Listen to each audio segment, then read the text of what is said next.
الحمد لله الصلاة والسلام على رسول الله محمد وآله وصحبه ومن اهتدى بهداه. اللهم أرنا الحق حقا وارزقنا اتباعه وأرنا الباطل باطلا وارزقنا اجتنابه. گەیشتینە ئاەتی 35 سوورەتی بەقەرە لە بەسەرهاتی ئادەم و دروستکردنی ئادەم کە خوای گەورە دوای ئەوەی کە باسی ئەوە دەکات بۆ مەلایکەتەکان کە ئادەم دەکەمە نیشتەجەی سەر زەوی و فەرمان بە مەلایکەتەکان دەکات کە کڕنۆشی ڕێز بۆ ئادەم ببەن. هەموو مەلایکەتەکان تەمەن کڕنۆشی ڕێز بۆ ئادەم دەبن، تەنها ئیبلیس کە گەورەی جنۆکەکانە لە خۆ بایی دەبێت و خۆ بە گەورە دەزانێت ئەو ئامادە نابێ سوزدەی ڕێز بۆ ئادەم ببە. خوای پەروەردیگاریش تەوان لە ڕەحمەتی خۆی بێبەشی دەکا، لعنەتی لێ دەکا و نەفرینی لێ دەکا هەتایە و دەبێتە یەکێک لە بێباوڕان. ئەو جار دەفەرمێت وەقولنا یا ئادەم اسکن ئەنتە وەزەوجوکە الجەنە. وەقولنا گوتمان دوای وەوەی مەلایکەتەکان سوزدەیان بۆ برد، خوای گەورە دەفەرمێت گوتمان ئەی ئادەم اسکن ئەنتە وەزەوجوکە الجەنە. اسکن یعنی نیشتەجێ بە خۆت وەزەوجوکە و هەروەها هاوسەرەکەشت خێزانەکەشت حەوا لەکوێ؟ الجەنە. الجەنە یعنی لە بەهەشت، بەڵام کام بەهەشتا؟ ئەو بەهەشتەیە کە لە دوا ڕۆژدا ئینسانی ئیمانداری دەچێتێ، یان مەبەست لێی جەنە یعنی باخێکە لە باخەکانی دنیا کە لە شوێنێکی بەرز و بڵیندایە پڕیەتی لە دار و درەخت و بەدار و درەخت و سێبەرەکانی دەوروبەرەکەی داپۆشیوە. بێگومان تەوان ئەوە قسەی زۆر لەسرە، تەفسیرە کۆنەکان تەفسیرە قەدیمەکان زۆرینەیان ئاوا تەفسیری دەکەن، دەڵێن ئەی ئادەم، خوای گەورە فەرموویەتی ئەی ئادەم نیشتەجێ بە خۆت و هاوسەرەکەت لە بەهەشت. لە بەهەشت یعنی بەهەشتێک کە لە قیامەتیش ئیمانداران دەستنە ناوی و تێیدا دەبێنەوە. بەڵام شەعراوی کە یەکێکە لە مفەسیرە تازەکان و زۆرێکی دیش لە مفەسیرەکانی تازە دەفەرمون ئەو جەنەتەی کە ئادەم تێیدا نیشتەجێ بووە مەبەست باخێکە لەسەر زەوی کە لە شوێنێکی بەرز و بڵیندا بووە. بە دەلیلی چی؟ بە دەلیلی ئەوەی کە پێشتر خوای گەورە دەفەرمێت ئێمە دەمانەوێت ئادەم لەسەر زەوی نیشتەجێکەین. قاعیدە و یاسای خواژوایە ئینسان بە زیندوی ناچێتە باشتی. ئەوە یەک بۆیە ئادەم خوای گەورە ویستویەتی لەسەر زەوی نیشتەجێیکە و فعلەن بۆ سەر زەویش دروستی کردووە. دەفەرمون ناکرێ خوای گەورە ئادەمی بۆ سەر زەوی دروست کرد بێت یەکسەریش بیباتە باشتێ. ئەوە یەک. دووەم بەڵگەیان ئەوەیە کە دەفەرمون بەهەشتی قیامەتێ ئینسان کە چووە ناوی نایەتە دەرێ، وایە؟ بەڵام ئادەم و حەواش لەو بەهەشتە دەرکراون، وایە؟ کەواتە ئەگەر ئەو بەهەشتەی قیامەتێ بێ دەبووە ئادەم و حەوا نێنە دەرێ. بەڵگەیەکی دیکەیان ئەوەیە کە بەهەشت ئادەم دەچێت، یعنی ئیبلیس دەتوانێت بچێتە ناوی؟ خوای گەورە لعنەتی لێ کردووە. لعنەت لە ئیبلیسی یعنی بێبەریکردنی لە بەهەشت، یعنی دوورخستنەوەی لە بەهەشت. چۆن چووە بەهەشتێ و چۆن گەیشتە بەهەشتە لە کاتێکدا خوای گەورە بەهەشتی نەک لە شەیطان لە هەر کەسێک حرام کردووە کە بێ باوەڕە و شوێنکەوتەی شەیطانە. بۆیە ڕەئی بە قووەت و بەهێز ئەوەیە و ئەوە لەگەڵ ناوڕۆکی ئاەتەکان گونجاوترە کە بڵێن جەنە یعنی باخێک لە باخەکانی سەرزەوی لە شوێنێکی بەرز کە جۆرەها میوە و میوەجاتی خۆشی لێ بووە. خوای گەورە بۆ ئیمتیحان و تاقیکردنەوە ئادەمی خستۆتە ناو ئەو باخە، ناو ئەو بەهەشتە. بەهەشت کە معلومە جەنە بە کوردی یعنی بەهەشت یعنی باخ، ئەو باخەی کە خۆمان دەیناسین کە میوەجات و بەرووبوومی تێدایە. بۆی ئاوا تەفسیریکەین باشترە. وەقولنا یا ئادەم اسکن ئەنتە وەزەوجوکە الجەنە. گوتمان، خوا دەفەرمێت ئەی ئادەم نیشتەجێ بە خۆت و هاوسەرەکەشت الجەنە. الجەنە یعنی لەو باخەی کە چاود لێتی، لەو بەهەشتە معلومە. ئاەتەکەش ئەگەر تەفسیری دقیقی وەرگرین یعنی باخێک کە ئادەم چاوی لێ بووە، ئەو کاتی حەوا چاوی لێ بووە، خوای گەورە پیشانی داون فەرموویەتی ئەی ئادەم خۆت و خێزانەکەت لەو باخەی کە دەیبینی کە لە شوێنێکی بەرز و بڵیند و خۆشە و میوەجات و میوەی جۆرەهای تێدایە بڕۆن لەوێ نیشتەجێ بن. وەکولا منها ڕەغەدەن، وەکولا و هەروەها بخۆن منها یعنی لەو باخەدا حيث رغدا يعني هەرچیەک دەتانەوێ، هەرچیەک پێتان خۆشە وحيث شئتما لە هەر شوێنێکیش حەستان لێیتی وەکولا منها ڕەغەدەن بخۆن لەناو ئەو باخ و ئەو بەهەشتەدا ڕەغەدەن یعنی بەبێ زەحمەت و بەبێ ماندووبوون حيث شئتما یعنی هەرچیەک دەتانەوێت و لە هەر شوێنێک دەتانەوێت لە باخەکە بیخۆن بەڵام ولا تقربا هذه الشجرة بەڵام نزیکی ئەو دارە نەکەونەوە لەناو هەموو باخەکەیدا خی گەورە یەک داری وەکو ئیمتیحان ها وەکو تاقیکردنەوە مەرزنیە دارەکە داری خراپ بوو بێ ها دارەکە داری جەق نەبوو بوو بێ ئیبن عەباس کە یەکێکە لە مفەسیرینەکان دەفەرمێت داری مێو بووە مێو ترێ کە یەکێکە لە میوە باش و چاکەکان بۆ هەموو نەوەکانی ئادەم حەڵاڵە بەڵام خی گەورە وەکو ئیمتیحان و تاقیکردنەوە زۆرینەی میوەجاتی ناو بەهەشتەی بۆ حەڵاڵکردن تەنها یەک داری لەسەر قەدەغەکردن کە معلومە حکمەتیش لە دروستبوونی ئادەم بریتیە لەوەی کە ئینسان تاقی بکرێتەوە بۆی تا کە چەندە ئەمری خی گەورە جێبەجێ دەکەی وەکە چەندە لە نەهی و قەداغەکراوەکان دوور دەکەوینەوە جا کامیان زۆرترن هەمیشە ئەو شتانەی حەڵاڵن یا حرامن هەمیشە حەڵاڵەکە زۆرترن ها لەناو بەهەشتێدا بە نمونە هەرچی میوەی تێدایە هەمووی حەڵاڵ بووە تەنها یەک دانە بەڵام نەفسی ئینسانە ها ئەگەر شەیتان فریویدا و فێڵی لێکرد جاری وایە مەیلی بەلای ئەو حرامە کەمانەدا دەچێت و بە حەڵاڵە باشەکان تێر نابێت و قەناعەت بەخۆی ناکە ولا تقربا هذه الشجرة پێمان گوتن نزیکی ئەو دارانە نەکەونەوە ها ئادەم حەوا هەردووکتان فتەکونا من الظالمین فتەکونا یعنی بەهۆی ئەوەیەوە ئەگەر لێی نزیک ببنەوە دەبن بە کەسانێکی ستەمکار و ستەمکار لە کێ ستەمکار لە خۆتان ها خۆتان شایستەی ئەوە دەکەن کە لەو خۆشیانە خی گەورە بتان هێنێتە دەرێ لەو سێبەر و باخانە لەو میوەجات و میوەگران بەهایانە خی گەورەداتان بەزێنێ بتان باتە شوێنێک کە بەقەت ئێرە لەوانەیە خۆشی و خۆشگوزەرانی تێدا نەبێت وازەحە معناکەی ئەگە سەیریکەنەوە ئەو قسەیەش هەیە بەڵێ داری گەنم بوو بێ داری مێو بوو بێ یا هەر یان ئەوەی کە ئیبلیس دەڵێ داری خولد و بە حسابی خۆی نەمری بوو بێ هەرچیەک بوو بێ یەکێک لەو باخانە خی کرد یەکێک لەو دارانەی لاو باخەکەی خی گەورە حرامی کردو وەقولنا یا ئادەم اسکن ئەنتە وەزەوجوکە الجەنە گوتمان ئەی ئادەم نیشتەجێ بە خۆت و هاوسەرەکەت لەو باخە لەو بەهەشتا وەکولا منها ڕەغەدەن حەیث شئتما بخۆن لەناو ئەو باخەدا ڕەغەدەن یعنی بە ئاسانی و بەبێ زەحمەت و ماندووبوون حەیث شئتما هەرچی دەتانەوێ و لە هەر شوێنێک دەتانەوێ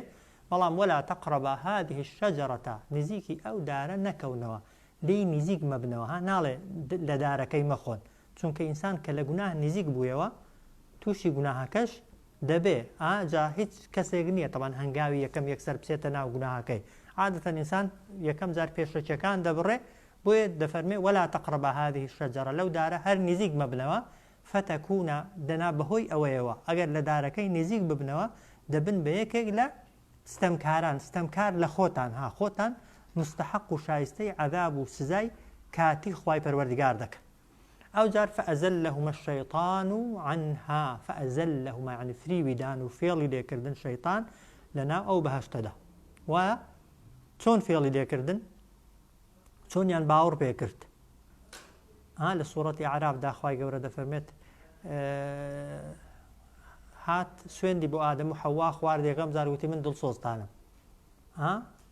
تەمان شەیطان قەت ناڵێ من شەیطانم وایە هاتووم بتکەمە ڕەفیقی خۆم و بتخەمە ناو جەهەنەمێ وایە ئەگەر وا بڵێ کەس بە قسەی ناکە هەمیشە ئاخر ئەگەر ئەو بەهەشتە بوو بێ بۆی ڕێی تێ ناچێ بڵێن ئەو بەهەشتەی کە ئادەمی لێ بووە بەهەشتەی ئەو بەهەشتەیە کە لە قیامەتێ ئیماندار دەیسنێ آخر ئەوگە بڵێن ئەگەر تەفسیرەکەی کە بکەین لەو کێشەی ڕزگارمان دەبێت ئەگەر بڵێن ئەو باخی کە ئادەم و حەوای تێدا بوون باخێک بۆ لەسەر زەوی بەڵێ ئادەمی شەیطان زۆر بە ئاسانی دەتوانێت بە شکلی بەشەریش بچێتە ناوی بە شکڵی خۆشی یا بە وەسوەسە و خودخوتەش بچێ بەس ئەگە بڵێن مەبەست بەهەشتی قیامەتەیە تەمەن ئەو کاتی دیسان ئەو ئیشکالانەمان بۆ دروست دەبن شەیطان چۆن چوو چۆن گەیشتەوێت چۆن توانی ئەوەی ببڕێ بۆیە تووشی مشکلەی زۆر دەبن بۆیە چاکتر ئەوەیە بڵێن ئەو باخی کە ئادەم و حەوای تێدا بوون باخێک بووە لە سەر زەوی بەڵام شوێنێکی بەرز و بڵیند و خۆش وە پڕ لە میوە و میوەجات فأزلهما الشيطان عنها شيطان آدم و حەوای فریودان لە ناو باخەکە هاجا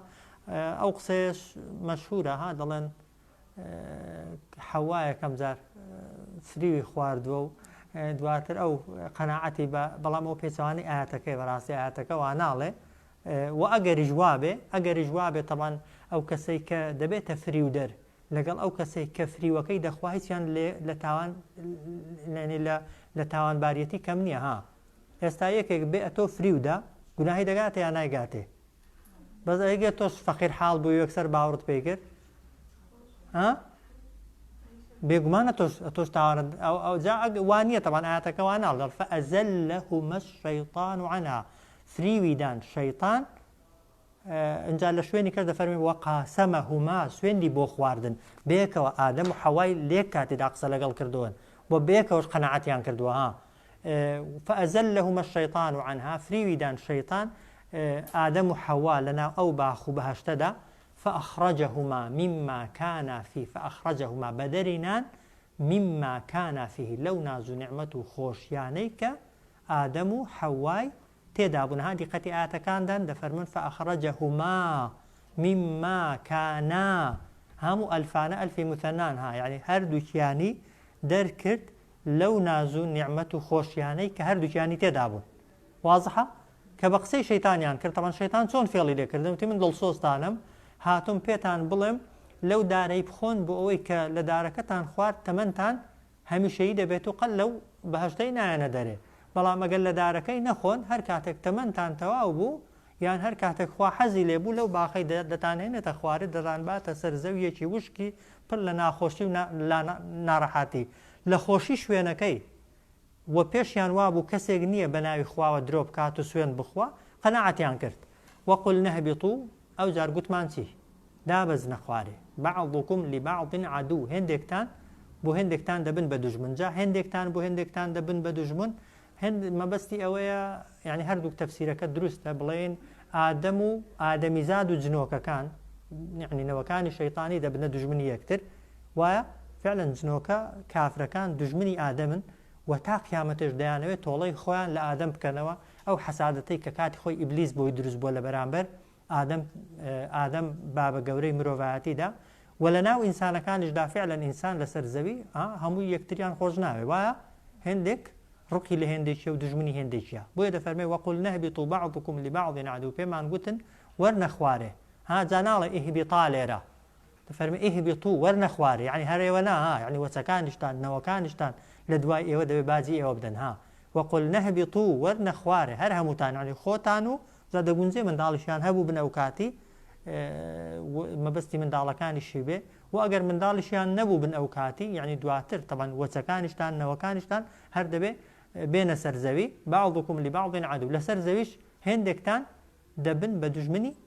هێندێکتان یعنی ئینسانەکان لە بینی خۆیاندا دەبن بە دوژمنی یەکتری یا ئینسان و جنۆکە دەبن بە دوژمنی یەکتری اعتیادیە ولكم في الأرض مستقر ئێوە بۆتان هەیە لە ناو زەویدا مستقر یعنی نیشتەجێبن بمێننەوە ژیان بەڕێکەن ومەتاع إلى حين خۆشی و خۆشگوزەرانیش بگوزەرێنن بەڵام تاکەنجن إلى حين تا کاتێکی دیاریکراو تا تەمەنێکی دیاریکراو وازحە معناکەی وانە ئەو جار کە هاتنە خوارێ لە باخەکە لە بەهەشتەکە کەوتنە سەر زەوی تەوان سەر زەوی ئەو شوێنەی کە بۆی هاتن لە چاو ئەوەی کە لێی بوون زۆری فەرق بوو هەستیان کرد جەریمە و تاوانێکیان کردووە خوای گەورە هەر لە دنیادا سزای داون بۆیە یەکسەر فتەلەقا ئادەم من ربه کەلیمات فتەلەقا یعنی وەریگرت ئادەم لە پەروەردگاری خۆی چەند وشەیەک زانن چ وشەیەکن فتەلەقا وەریگرت تەوان یەک کەس گوناهی نەکرد بوو پێشتر تا بزانێت چۆن داوای لێخۆشبوون بکە لە خوای گەورە دەیزانی تاوانی کردووە بەڵام نەیدەزانی چۆن بڵێ خوا تاوانبارم خوا اعتراف بە تاوانەکەم دەکەم خوا لە تاوانەکەم خۆش بە و عقوبەم مەدا بۆیە لە خوای پاڕایەوە تا خوا فێری کۆمەڵێک کەلیمەیکا بەو کەلیمانە لە خوا بپارێتەوە بۆیە دەفەرمێ فتەلەقا ئادەم من ربه کەلیمات وەریگرت ئادەم لە پەروەردگاری خۆی چەند وشەیەک فتاب عليه یعنی تۆبە و پەشیمانیەکەی خۆی لە بەرامبەر خوای پەروەردگاردا دەربڕی خوای گەورەش بە وشانە تۆبە و پەشیمانیەکەی لێوەرگرت ئەوەی لە سوورەتی ئەعرابدا باسی دەکا قالا ڕەبەها لەوێژ ناڵێ قالە ناڵێ ئادەم گوتی قالا ئادەم و حەوا بەیەکەوە گوتیان ڕەبەنا ظەلەمنا ئەنفوسەنا وئین لەم تەغفر لەنا وتەرحەمنا لەنەکوونەنە یعنی خوایە ئێمە ستەممان بۆی ئادابی دوعاکردن یەکەم جار ئەوەی بڵێ خوایە تاوانبارم اعتراف بە تاوانەکەت بکەی وایە ڕەبەنا ئیننا ظەلەمنا ئەنفوسەنا خوایە ئێمە ستەممان لە خۆمان کرد ئەگەر تۆ لێمان خۆش نەبی و عافومان نەکەی لە خەسارەتمەندان و زەرمەندان دەبین بۆی ئەو دوعایە تا قیامەتش حەدیثی لەسەرە هەر کەسێکی دیکە پێی بپارێتەوە لە خوای گەورە لە گوناهەکەی خۆش دەبێ ئەگەر تەوبەکەی ڕاستەقینە بێ وەکو ئادەمی فتلقى آدم من ربه كلمات وەریگرت ئادەم لە پەروەردیگاری خۆی چەند وشەیەک فتاب عليه خوای گەورەش تەوبە و پەشیمانیەکەی لە ئادەم وەرگرت إنه هو التواب الرحيم بێگومان ئادەم عفو بێگومان خوای گەورە بە تەنها زۆر تەوابە یعنی زۆر تەوبە وەردەگرێت زۆریش بە بەزەیە إنه هو التواب الرحيم بێگومان خوای گەورە بەس خۆی هو التواب تواب يعني صيغة مبالغة زور توبة وردقري بويها حديث قدسيمان هي دفرميت اگر گناها كانتان پراپر بزويو آسمانيش بن دواتر داوای لێ خۆشببوون بکەن لە خوای گەورە خوا دەفەرمێ لێتان خۆش دەبم و باگشم نییە تەمان تاوانەکە چەندە گەورە بێ لێ خۆشببوونی خوای گەورە لە تاوانەکەی ئێمە گەورەترا وایە إنه هو التواب الرحيم بێگومان خوای گەورە زۆر تەوبە وەردەگرێت و زۆریش بە بەزەیە واضحة قل نهبطوا منها جميعا ئەو جار گوتمان ئیهبیطوا وەرنە خوارێ دووبارە منها لەو باخە لەو بەهەشتا دوای ئەوەی کە وعدی پێدان لێیان خۆش بێت و عافویان کە بەڵام فەرمووی وەرنە خوارێ لەو باخە هەمووتان ئەو جار فإما يأتينكم مني هدى بۆتان دێ لەلایەن منەوە ڕێنمونی واضحة من لەلایەن خۆمەوە ڕێنمونیتان بۆ دەنێرم ڕێنمونی کە خوا دەینێرێ پێغەمبەرانن سەلامی خوایان لەسەر بێت لەگەڵ کتێبە ئاسمانیەکان فإما يأتينكم مني هدى يعني بەبێ گومانی بۆتان دێ لەلایەن منەوە ڕێنمونی جا قاعدەکە چۆنە فمن تبع هدايا فلا خوف عليهم هەر کەسێک بە دوای ڕێنمونی من بکەوێ فمن تبع هدايا هەر کەسێک بە دوای ئەو ڕێنمونیە بکەوێ کە من ناردوومە بە دوای پێغەمبەر و کتێبی خوا بکەوێ فلا خوف عليهم هیچ ترسێکیان لەسەر نییە کاتێک کە وەختی مردنیان دێ لە مردن لە قەبر لە گۆڕ لە قیامەت لە مەحشەر لە جەهەنەم لە هیچی ناترسن ولا هم يحزنون و هیچ خەفەتێکیش بۆ ڕابردوو ناخۆن معلومە وانە لە زۆر شوێنی کە داخوای گەورە باسی دەکات لە کاتی سەرمەرگدا ئەو کەسێک کە ئیماندارە مەلائیکەتێک دێ پێی دەڵێ چێ ئەلا تەخافوا ولا تەحزەنوا خەفەت نەترسی خەفەتیش نەخۆی نەترسی لە داهاتوو خەفەتیش بۆ ڕابردوو مەخۆ ئەو جار وەئەبشیروا بالجەنە مژدەشی پێدەدا بە بەهەشت ولا هم يحزنون و هەر کەسێک بە دوای ڕێبازی و هیدایەتی من کەوت پێ نەترسی لەسەرە نەخەفەتیش دەخە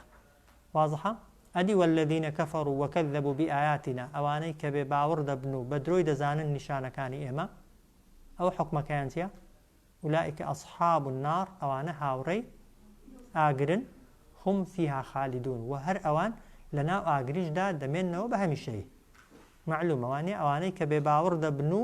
بە درۆی دەزانن ئایەت و نیشانەکانی ئێمە ئەوانە هاوڕێی ئاگرن ئەوە هیچ دەستنە ئاگر کە چوونە ئاگریش هم فيها خالدون بە نەمری و بە هەمیشەی لەناو ئاگردا دەمێننەوە خوای گەورە هەموو لایەکمان پەنادە